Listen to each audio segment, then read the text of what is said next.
utachoma. Sijasikia utachoma. Wengi wasimaliziki kwenye chuki mtaisoma. Mana corona zalika tulimauti mtakona kiama.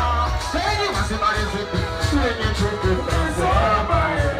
Mana corona zalika tulimauti mtakona kiama. Utachoma. Sijasikia utachoma. Kwenye wateja waliobue nayofanya kazi bure.